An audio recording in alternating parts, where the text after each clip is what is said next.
Mga kapatid, ang religion po, kailanman ay hindi nangako na tayo ililigtas. Kailanman mga kapatid, ang religion ay hindi po nangako na ililigtas niya ang sinuman. At ang nangako po lamang ng kaligtasan ay ang Diyos na siya yung ligtas sa atin. Kaya na lamang ang pag-ibig ng Diyos sa sanlibutan, ibigyan niya ang kanyang pugtong na anak na si Jesus upang ang sinuman sumampalataya sa kanya ay hindi mapahamak kundi magkaroon ng buhay na walang hanggan. Ayan po, hallelujah. Hindi gusto ang Ginoo nga kita mapahamak. Hindi po gusto ang Panginoon na tayo ay mapunta sa kalaglagan. Hindi gusto ang Ginoo nga ang atong kabuhi mapawalang kabuluhan. Hallelujah. Hindi gusto ang Diyos nga sa ulihi magsapit kita. Hallelujah. That's why na yung love niya, yung pag-ibig niya, pinalaman niya sa atin sa pamamagitan po ng kanyang cancel sa anak na sa Jesus na ibinigay, pinadala upang ang sinuman matapos natin mga kapatid, mga inupa kung sino lang ang gusto, ayan, kung sino lang ang gusto nga magsunod sa iya, pagtuo sa iya, kaya pagtuo ng mga inupa, ang pagtuo ang ginatawag, ang na siya ang pagtalikod, paghinulsol sa ating mga sala. Amo na matutuo ng pagtuo, ang pagtuo nga nakabati, na wala nagsunod. Hindi na siya basiling nga matutuo natin ng pagsunod sa Ginoo. No? Hallelujah. Kaya nga mga kapatid ko, purihin ang Panginoon. Hallelujah.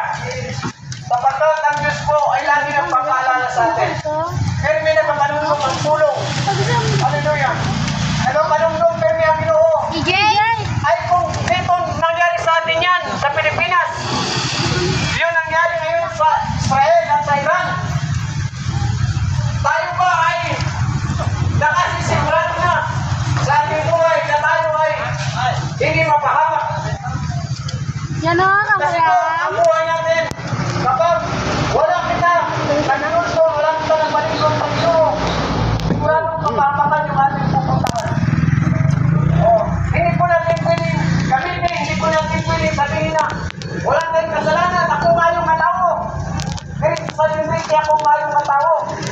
Wala po, kahit magandang tao ka. Kung wala kang Jesus Christ. Sapagkat ang Ephesians chapter 2 verse 8 na kayo nangaligtas hindi dahil sa inyong mabuting gawa. Kundi nangaligtas kayo dahil sa inyong dahil sa biyaya ng Diyos ay ang pananampalataya. Hallelujah. Ayan mga kapatid, mga kaibigan, naligtas po tayo dahil sa biyaya, grasya lang mga inupa sa Ginoo. Anak kalwa sa aton, bakit sa iya grasya? Sa iya pag-inupa. Bakit nakita niya sa cross at Kalbaryo? Muli na Panginoon, muli. Hindi po kami narito, hindi po kami tumatay dito. Naman, nakay ko na. Ano naman ang pinito? Tumatay po kami rito dahil nais ng Diyos ang sabi sa Matthew chapter 28, 18-19. Umayo kayo at ikarana ng mabuting balita sa lahat ng mga bansa. Nakakahiya po. Nung hindi mo pakilala sa Jesus, nakakahiya, kahuluya, kamagtindog, kamaghampal. Ay, pakao naman. That's why, kapag wala tayong Kristo sa ating buhay, hindi natin maunawaan, hindi natin maintindihan. Pero kapag meron tayo sa buhay natin, kapag kaibigan, hindi namin dapat kaya si Lord. Sabi niya, hindi ko ikinyahiya ang mabuting balita. Sapagkat ito ang kapangyarihan ng Diyos na kayo liligtas ng bawat mananampalataya sa Kanya. Ayan, mga kapatid. Hallelujah!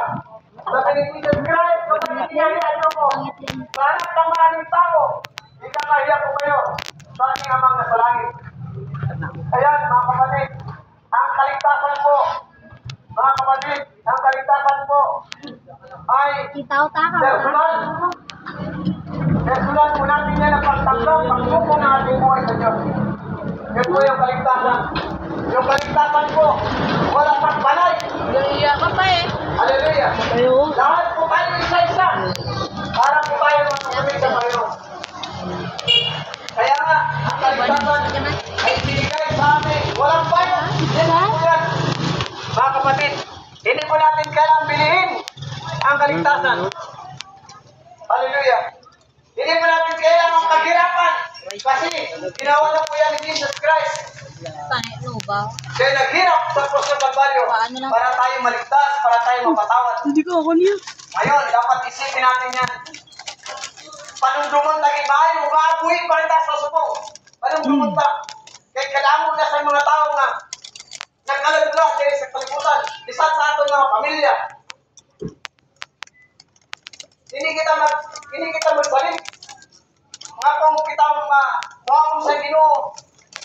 Bisan wala kita nag-inulso, bisan wala kita nagbalik sa Ginoo, samtang buhay pa kita.